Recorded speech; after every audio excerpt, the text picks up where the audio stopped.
Obrigado, Rafael. Eu vou pedir a gentileza que os três palestrantes se apertem um pouquinho aqui na mesa para a gente poder fazer a rodada de perguntas. E antes disso eu queria parabenizar a organização técnico-científica do evento, quem pensou o evento, pois por essa mesa que, ao meu ver, abordou de uma maneira muito interessante e muito integrada 3 tópicos que ficaram bastante claros, que são importantes para a gente aqui, né? Dados, ferramenta e método. Ou seja, o conjunto das 3 apresentações abrangeu de uma maneira muito interessante esses 3 pontos aí. Eu tenho uma pergunta para o professor Esper sobre a última charla. Cuando comparas los 2 mapas, uno obtenido mediante 5 clases y otro donde tienes la transición de 0 a 1, tú dices que la lógica difusa o la inferencia difusa ayuda a tomar decisiones. Yo creo que el gestor le es más fácil tomar la decisión si tiene que elegir entre 5 colores que si tiene que elegir entre 50. Es decir, para llegar al final, probablemente la transición es mejor con la lógica difusa, pero si a un gestor yo le digo, di dónde hacer y tiene que elegir entre 5, es más fácil que si tiene que elegir entre 50. En 50 tenemos más información, más real, pero creo que le añadimos también un nivel de complejidad en cuanto a decidir qué hacer. Concordo 100%. Só que, a meu ver, o processo de construção, usar a regra, por um lado, facilita a compreensão. Por outro lado, o uso da lógica difusa permite que aquele dado que é impreciso seja incorporado ao nosso método. Então, esse processo todo, no final, eu até falei em fazer a reclassificação, né? No final, a tua carta, ela pode, talvez deva ser reclassificada para facilitar. Né? 5 categorias é mais fácil do que uma distribuição contínua, concordo plenamente. 3, mais fácil ainda. E se tu botar 2, né? Mas o ponto principal que eu gostaria de ressaltar é o seguinte: nós temos condições, por um lado, de trabalhar com um dado não tão perfeito, né? E aqui é evidente que a carência de dados e de informações restringe, muitas vezes serve de desculpa, como já foi falado aqui, serve de desculpa para não fazer nada, né? Então o método, ele permite que a gente lide com essa imprecisão. É mais ou menos, se está caindo peso na minha cabeça e tem 300 quilos, não é porque eu não sei se é 300 quilos ou 290 que vai fazer diferença. O peso vai cair na minha cabeça, e se não me avisarem a tempo, né? Então nesse sentido é uma metodologia que permite esse dado impreciso. E eu praticamente não falei sobre isso na apresentação aqui. O segundo é justamente dentro dessas regras, que é onde nós temos a condição de interativamente tratar com o gestor. Olha, esse mapa aqui é um mapa de vulnerabilidade costeira. O gestor, mas como é que isso foi feito? Olha, se tal coisa for assim, se tal coisa for assim, então a gente vai ter esse problema. Então ele passa a ser um instrumento didático. Talvez até não seja o instrumento final para ter um grande mapeamento, mas ele pode ser um instrumento de sensibilização, pode ser um instrumento de educação nesse sentido, né? de esclarecer, pelo menos eu acho que pode. Se eu estiver errado, tentei pelo menos, né? Rafael, eu tenho uma pequena dúvida assim com a questão da FUSE, que não sei se é uma dúvida, se é um medo, eu tenho que identificar isso ainda. Mas, por exemplo, eu sempre busco ter relações entre variáveis, ou pelo menos tentar identificar se existe ou não. Então a gente trabalha numa área que o processo físico em si domina tudo, comanda tudo.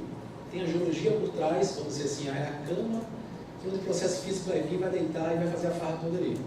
Então, como é que você vê essa relação que possa existir entre, por exemplo, a dinâmica das ondas, uma erosão costeira, dentro da lógica FUSE, né? Naquele sentido que você falou, que você coloca a banana com frutas, melancia, e faz um suco aí. Tá, vamos começar com a honesta. Não sei. Não sei ainda. A gente começou agora. Solo. Solo foi o primeiro problema. Como é que a gente faz a transição de um solo que tem vulnerabilidade 1 para o que tem vulnerabilidade 2? Certo? Eu necessito de uma reta de suporte para o meu dado que me dê essa transição contínua.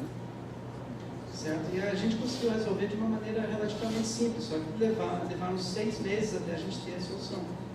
Que foi o quê? Ok, aplica a lógica difusa para fazer um mapeamento difuso da espacialização, da transição. 6 meses pensando, 10 segundos para botar o negócio e ele funcionar. Entende? Agora, por isso que eu falei que é semente. Né? A semente, que eu não sei como lidar com certas coisas. Eu vejo potencial na ferramenta, eu vejo uma forma diferente de enfocar, sair um pouco do tradicional, mas eu não tenho todas as respostas. Talvez possa fazer um mapeamento de transporte e sedimento com classes de valor, classes associadas a conjuntos difusos. Talvez a gente possa fazer um mapeamento de campo de vento com mapeamento difuso. O que vai acontecer agora é o seguinte: a minha equipe saiu do Excel para o MATLAB e do MATLAB para o ArcGIS. Então agora eu começo a trabalhar com o dado verdadeiro. No MATLAB a gente estava com uma matriz de, sei lá, 6 mil células por aí. Agora eu estou trabalhando com milhões de células no mapeamento. Eu consigo começar a me preocupar menos com a ferramenta, ela está ali, e mais com metodologia. Esse é o ponto. E daqui para frente, aqui, ó, é interesse. Quem tem interesse, o Jarbas já falou, vamos tentar fazer alguma coisa. No almoço eu falei com o lógico, eu tenho algo que de repente tu pode usar. E assim vai. Eu queria falar com o Venerando que eu fiquei satisfeita em ver a sua citação da geodésia na sua apresentação, porque é um erro bastante comum que a gente vê a utilização de diversos insumos com referenciais diferentes, que no final degradam o resultado e dão resultados errados, né? Hoje a gente vê diversas técnicas que utilizam o referencial do GPS, né, do GNSS, que é um referencial de uma figura geométrica, que não tem significado físico. Então, aqui a gente trabalha com duas questões. Uma é o referencial geométrico, que vai ser abordado amanhã nas apresentações, e outra é o referencial planimétrico. E nas duas questões, a gente tem erros que acabam suplantando os benefícios que o próprio método que você vai utilizar daria. Então, por exemplo, você tem que a altitude elipsoidal que o GPS dá, ela não tendo significado físico, pode ser que uma altitude GPS tenha um valor maior que de um outro ponto e, na verdade, fisicamente aquilo se deu ao contrário. E isso depende do lugar onde você está trabalhando, isso não é uma regra. Então, você tem que fazer a conversão para o geóide.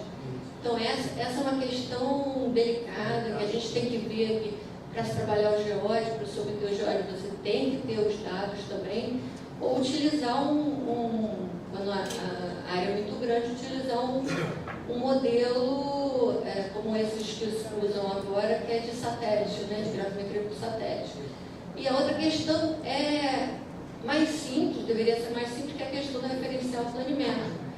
Que o que a gente vê é um conjunto enorme de sistemas que você fica super confuso qual é o referencial que você vai usar. Então, hoje, no Brasil, a partir de 2005, a gente utiliza por força de lei até o referencial CIBER 2000, que ele é compatível com a tecnologia GPS e GNSS. Mas quando você entra nos sistemas, isso às vezes não está claramente definido e é comum a gente ser questionado ou perguntado lá no IBGE, no ArcGIS, como você usa, no sistema tal, qual é o que eu devo escolher? Porque tem vários diferentes que confundem o usuário.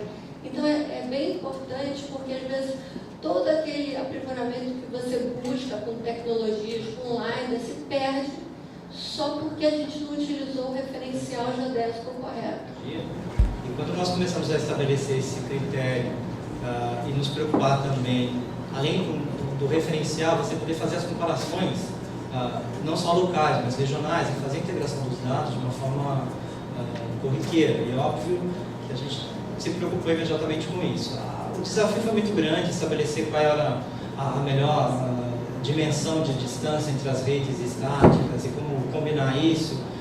Foram saindo ao longo dos anos e atualmente a gente se sente muito confortável de ter atuado dessa forma. Hoje a gente já tem trabalhado com os erros, né, que estão associados, a gente já está conseguindo entender, identificar como é que esses erros que vêm acoplados, mesmo você fazendo as suas análises focadas no geoide, você tem alguns erros associados.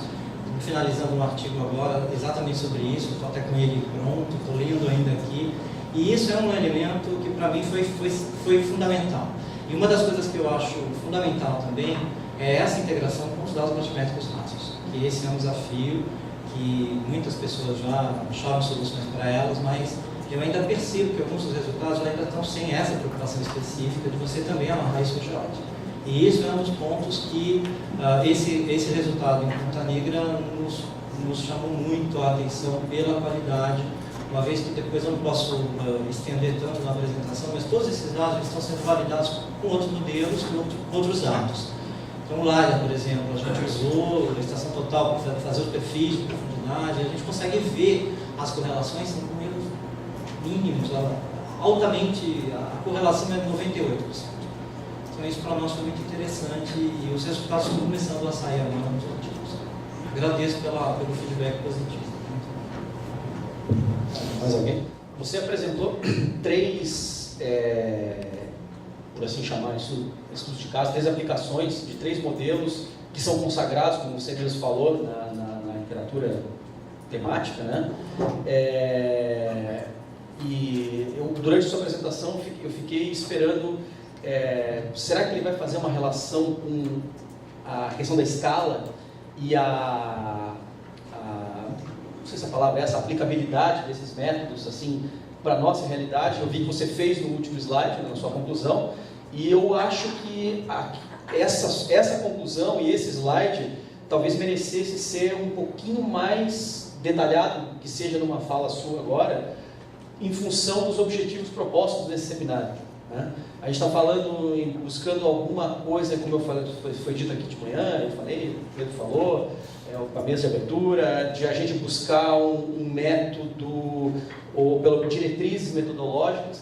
Então, assim, dentro da sua experiência, das 3 avaliações que você fez, os 3 métodos, as 3 metodologias, você identifica, que potencialidade você identifica para a aplicação, para a construção dessas diretrizes em termos de poder público, não em termos de ciência, lógico, em termos de poder público, se você já pensou nisso, em termos de, olha, talvez a gente combinar um método com outro, uma escala, esse serve para essa escala melhor, esse para... Se pudesse dissertar um pouquinho sobre isso aí, que eu acho que tem uma relação direta com os objetivos do seminário. Tá, Joia. Na verdade, eu tinha perspectiva de ir um pouco mais a fundo nisso, mas na hora que eu montei a apresentação, tinha uma série de coisas para mostrar e, de fato, me limitei a uma descrição um pouco mais rápida no final da apresentação. Efetivamente, uma coisa muito interessante é que todas essas metodologias que foram propostas, elas tiveram por preocupação fazer grandes levantamentos nacionais. O trabalho do Sharples, da Gornitz, né, o do Bush, nem tanto, mas foram trabalhos que pretendiam fazer um mapeamento de toda uma extensa área, toda a Austrália, toda a costa dos Estados Unidos, e não foi feito um teste de sensibilidade para esses modelos, o que fez com que o grau de generalização de algumas variáveis fosse tão alto que o resultado final ele ficava, ao meu ver, comprometido. Então, o que a gente começou a tentar ver é que existem possibilidades de fazer realmente levantamentos rápidos, low cost, que dão um primeiro cenário, a gente consegue identificar hotspots, a gente consegue a partir daí aprofundar e cada vez mais integrar dados mais sensíveis, mais precisos para tentar chegar em mapeamentos ou detecção de variabilidades locais, né? Mais objetivamente, me surpreendeu muito esse resultado que a gente obteve com os dados da Defesa Civil, que nem entra nesses 3 modelos. É simplesmente uma plotagem de número de ocorrências que foram registradas nas dados da Defesa Civil por município. Dá para ir mais fundo, mas relativamente complexos, e isso permitiu que a gente chegasse a alguns hotspots, né? A área de Santa Catarina, no meu exemplo, claramente foi uma das áreas mais afetadas por eventos extremos, pelo menos que causam danos que são reportados pela Defesa Civil. Então a gente seleciona aquela área como uma área para mapeamento de detalhe. O Smart Line ele é muito rápido, ele é muito interessante para criar um primeiro diagnóstico e para permitir que grandes unidades sejam conhecidas. Então eu acho que em nível nacional, estadual, dá para trabalhar muito bem com o Smart Line, tem alguns aperfeiçoamentos que dá para fazer em cima da proposta original do Sharples, mas ele é bem interessante, como o Pedro estava falando, né, o suporte ambiental é promovido pela geologia, né, ele é promovido pela macroestrutura física que está no ambiente. Isso é detectado facilmente, né, ou diretamente ou indiretamente, já que praias no ambiente arenosos, eles de certa maneira refletem também, uma condição média de dinâmica costeira. Então, eu realmente recomendo para um levantamento extensivo, né, esse tipo de abordagem, que é mais qualitativo, mas que eu acho que faz mais sentido uma abordagem qualitativa numa escala, né, nacional. O geoindicador, ele está um pouco no meio do caminho, ele consome muito tempo na sua execução, né? Por outro lado, ele dá um cenário bastante realístico, porque ele é baseado em observação direta. É claro que tem que ter um treinamento, uma harmonização nas percepções, mas é rapidamente atingido esse tipo de padronização na identificação dessas variáveis, e ele efetivamente está dando como resultado algo que é marcado na paisagem costeira como, uma eventual suscetibilidade a eventos extremos. A gente ainda está trabalhando na seleção desses descritores, são muitos que foram colocados originalmente. Houve uma crítica por parte do colega australiano que teve lá no laboratório, que a gente poderia estar sintetizando, integrando alguns, e ele está sendo possível ser aplicado na escala regional, desde que haja uma força-tarefa grande de mapeamento, mas também em termos locais, até para uma praia, para um ambiente, para se perceber quais são as variações, quais são as marcas do ambiente que estão indicando que existem processos diferenciados que estão acontecendo ali. Como eu disse, o grande problema é que ele é fruto de uma visita a campo, né, e nem sempre aquele resultado é um resultado médio, recorrente, né? Você pode ter ido logo após uma série de eventos de tempestade e a impressão que você tem é que aquela área é muito suscetível, quando na verdade, na média, não é. Então ele tem essa limitação. Mas ele é bem eficiente porque ele é muito concreto, ele não tem tanta subjetividade na hora de se fazer um mapeamento final. O mais interessante é o CBI, ele foi aplicado a nível nacional nos Estados Unidos, mas a generalização foi muito alta, né? E aí o que a gente concluiu foi que valeria a pena tentar trabalhar com mais detalhamento da metodologia, buscar dados mais precisos, buscar, uma quantificação mais clara dos elementos que fazem parte do modelo e, sobretudo, que foi a originalidade, integrar o elemento humano. Então, nesse mapeamento, né, como eu mostrei, nós contamos um número de casas que estavam, de construções, na verdade, que existiam na zona sob perigo. A zona sob perigo foi calculada a partir de taxa de variação linha de costa, previsões de PCC, run-up. Então, ele dá uma condição bastante realística, né, para a gente poder...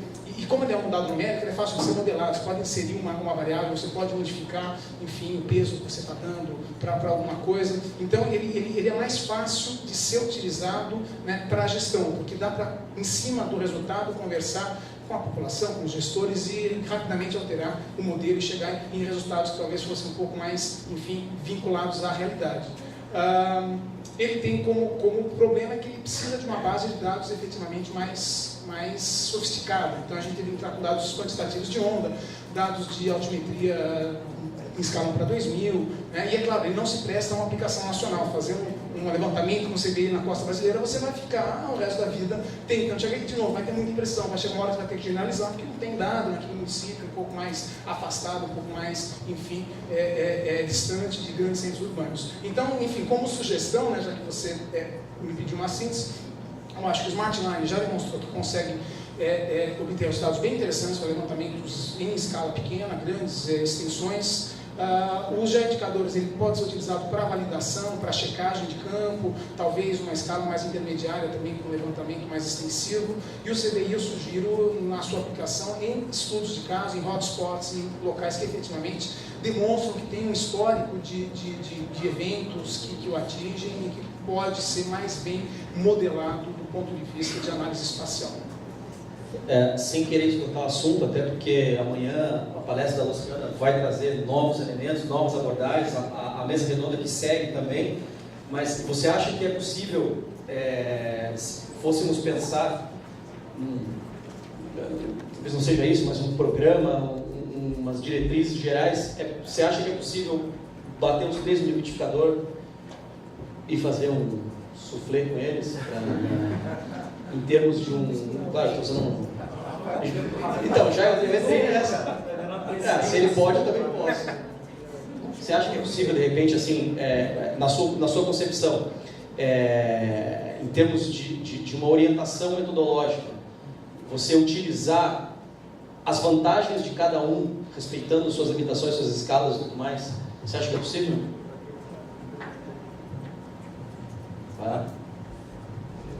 Eu vou me meter aqui. Qual é o teu objetivo? O objetivo, sim, porque se tu quer misturar as três, qual é o teu objetivo? Então, seguindo o objetivo do simpósio, seguindo o que se busca aqui em termos de uma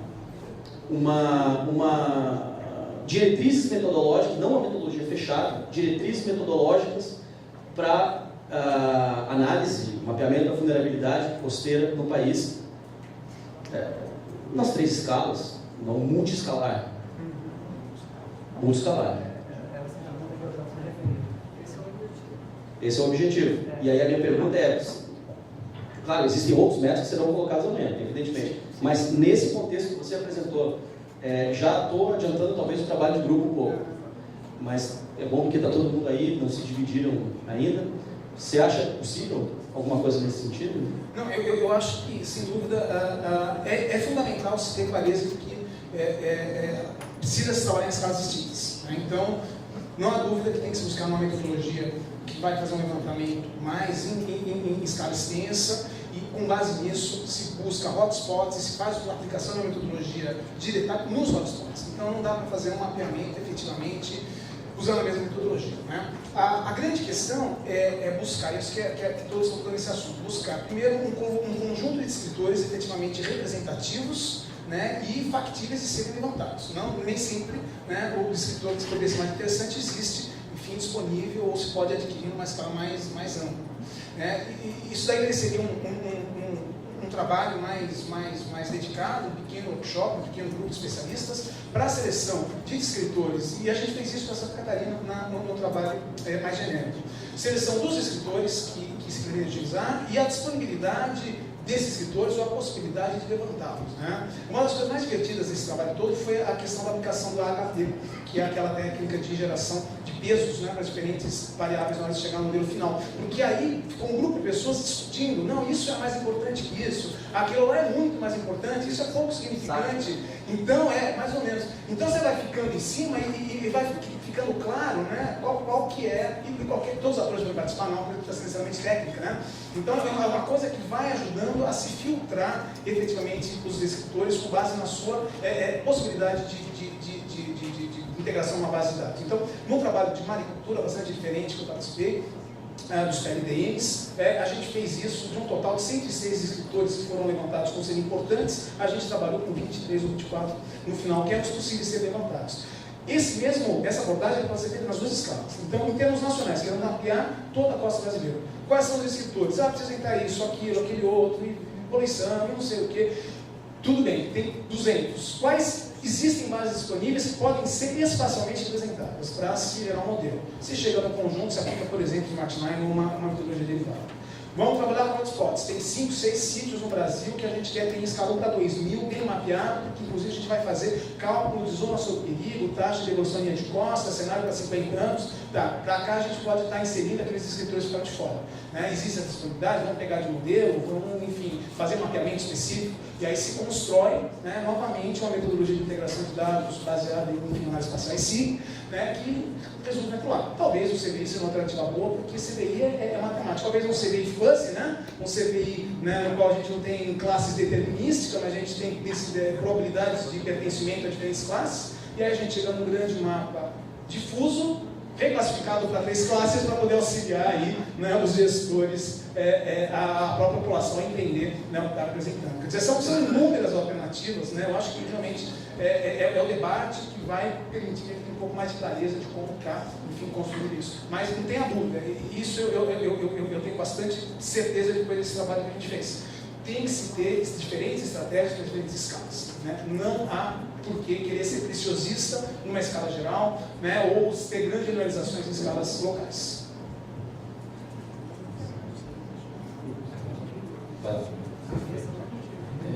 Venerando, uma pergunta para ti.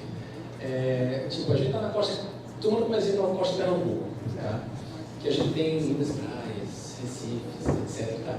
Mas se a gente fosse pegar a costa mesmo da gente, fosse colocar assim, tentar quantificar os ambientes costeiros. Então a gente vai ter as praias, costões, recifes e os estuários. Se a gente fosse quantificar isso, os estuários ia pular, né? Por causa de toda a reentrância, de toda...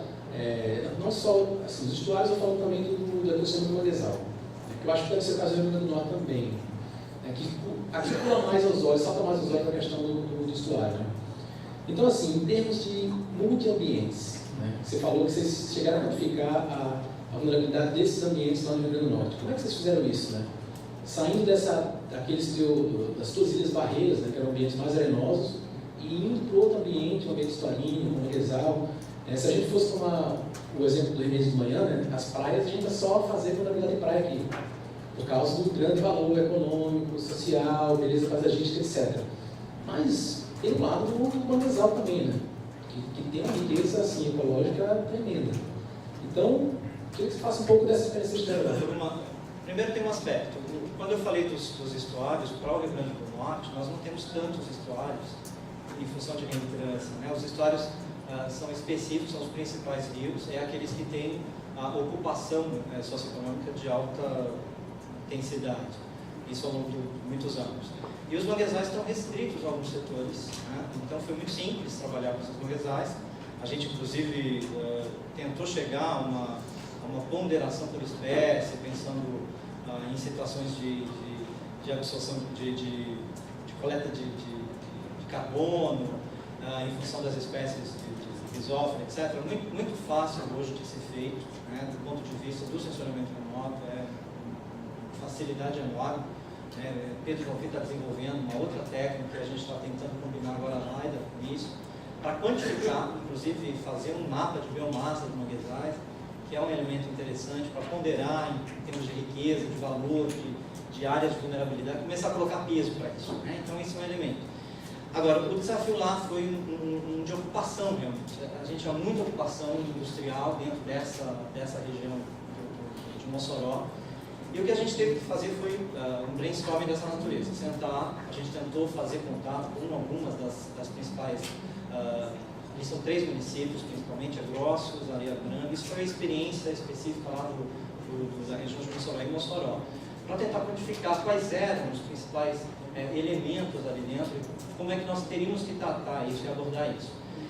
O desafio maior é porque a gente começou a observar e fez uma análise em termos de ocupação do solo futuro, um prognóstico de ocupação em função das unidades de uso e ocupação. E a gente percebeu que poderia haver um crescimento ainda contínuo de petróleo, um crescimento de petróleo, mas não de ocupação agrícola, mas não necessariamente de salinas com cassinicultura, que é a coisa... A ferramenta de decisão disso é muito complexa, porque depende muito dos critérios de preço de mercado que é atual. A gente não vai saber isso no futuro.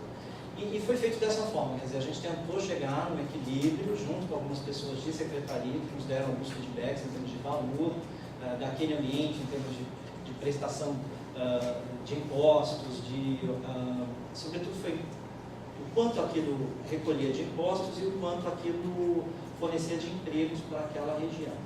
Então foi nesse quadro que a gente chegou num equilíbrio de ponderação para entrar com esses dados dentro do sistema, né, de análise, para chegar na classe mais específica para essa parte socioeconômica.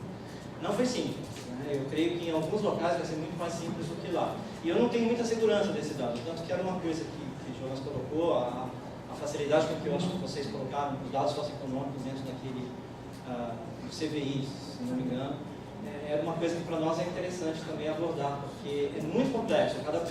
Cada situação é uma situação e depende muito do momento econômico que aquela região está vivendo em função daquela riqueza, daquela commodity.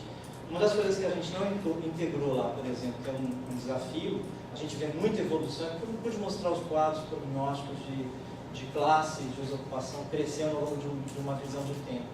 Mas, por exemplo, a fruticultura, né, que ali naquela região é muito intensa, mas está fora do estuário. Ela não está exatamente no estuário, naquilo que a gente considera. Mas ela promove um problema enorme de impactos ao estuário, com fertilizantes, com toda a parte de agrotóxicos e tudo mais. Então são desafios que a gente...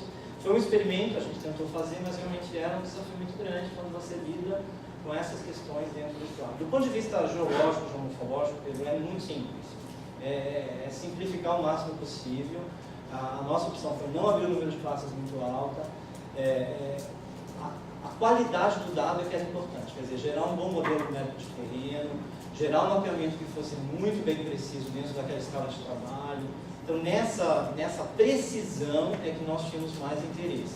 Quando entrou nesse aspecto, aí realmente a gente percebeu a dificuldade que é, e a dificuldade até dos próprios gestores de entenderem que você precisa valorar isso, que você precisa quantificar alguma dessas coisas para que a gente consiga chegar no ponteiro. E foi muito complicado, não foi simples. Então é uma experiência, se tem um texto, porque eu não me lembro mais do valor. Eu queria só fazer uma colocação, professor Venerando, pegando o gancho do Pedro, né, com relação aos estuários manguezais, e aí fazer uma pergunta e uma colocação. Né? A colocação é que nós temos uma luta muito grande com relação à proteção dos manguezais, que infelizmente sofreu um forte impacto com o novo Código Florestal, né?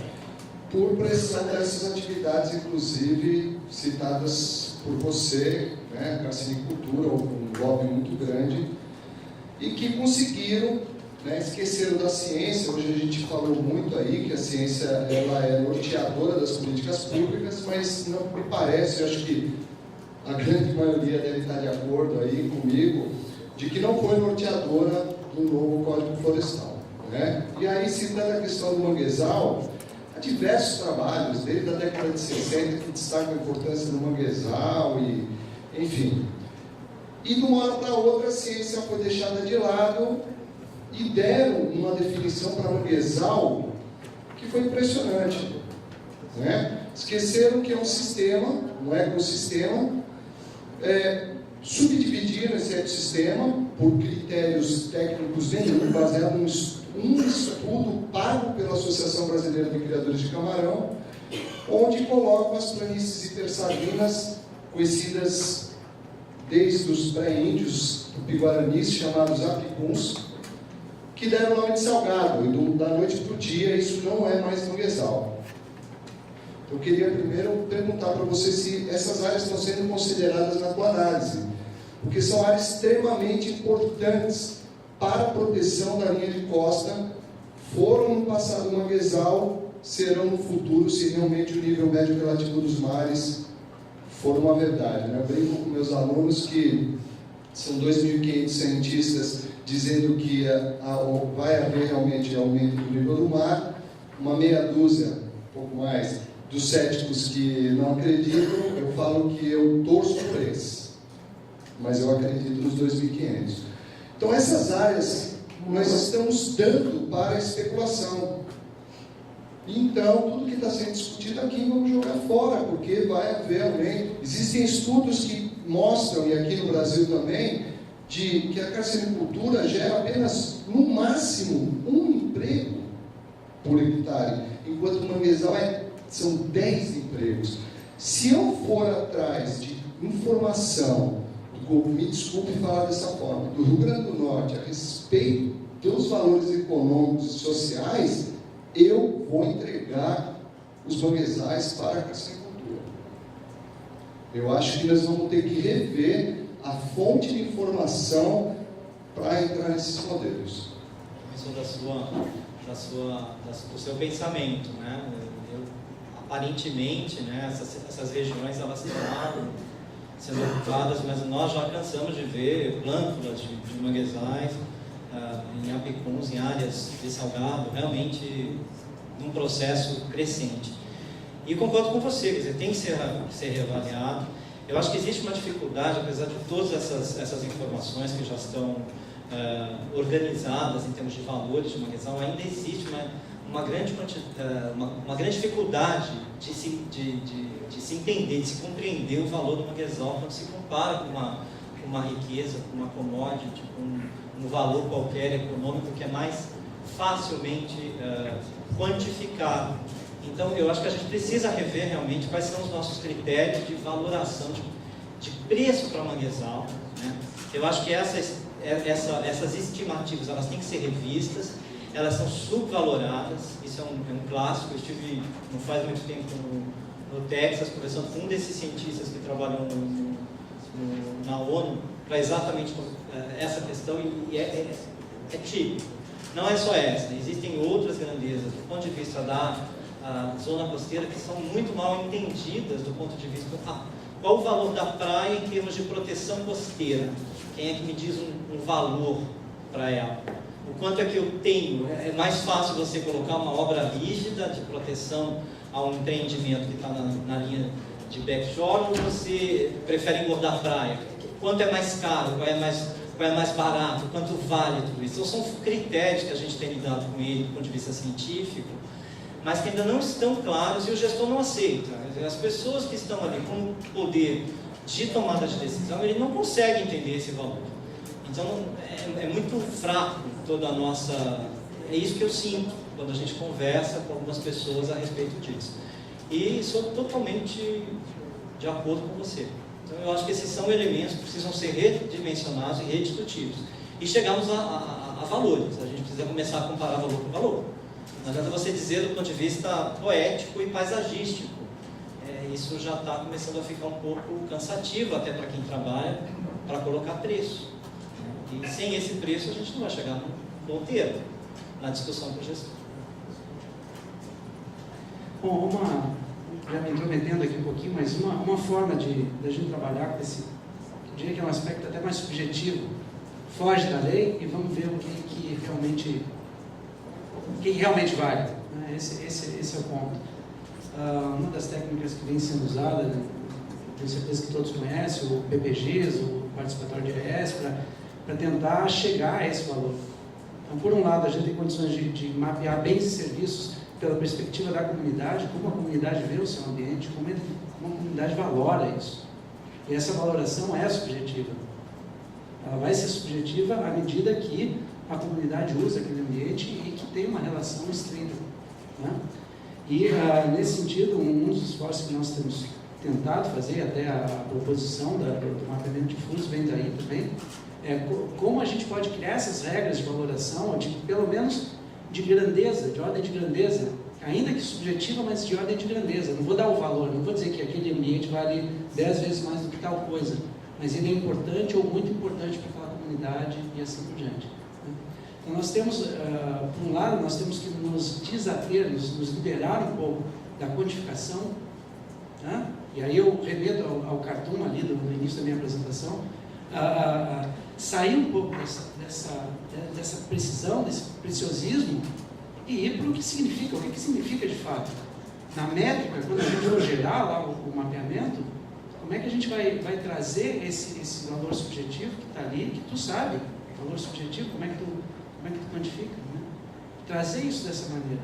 Então, eu diria que eu até incluiria dentro de uma proposta de método, né? Já que você está discutindo isso, a inclusão de uma perspectiva participativa mesmo, num trabalho, seja na escala local, que ela é mais apropriada, né? Nesse detalhamento, incluir, então, a perspectiva da comunidade, o valor, a percepção da comunidade. E se isso é uma questão de educação, então, pelo amor de Deus, vamos educar. Né? Porque a gente tem que fazer com que essas pessoas que vivem nesse ambiente tenham condições de contribuir da maneira mais... O pessoal te agradece aos 3 professores aí pela contribuição E a gente vai ter um coffee break, mas antes o Pedro gostaria de passar algumas informações com relação ao restante do evento. Obrigado. Obrigado, João.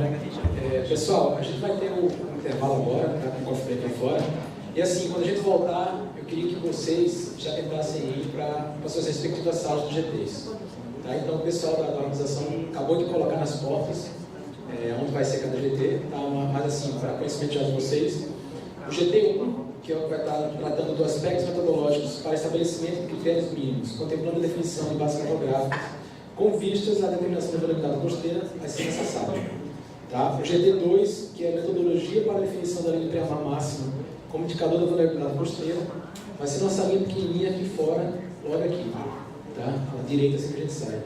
E por fim, o GT de monitoramento de ferramentas para gestão costeira frente à vulnerabilidade costeira, ele fica nesse corredor lateral, aqui na última sala. Tá? Então, após o coffee break, se vocês já puderem ir para a sala, da metodologia. Não, a metodologia foi na sala fora. Obrigado, pessoal.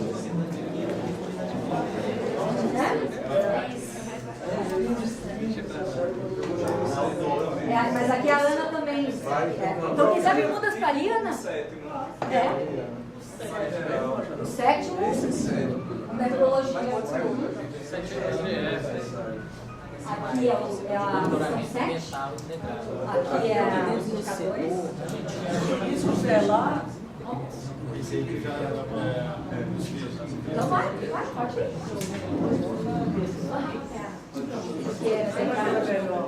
Assim, com vocês primeiro.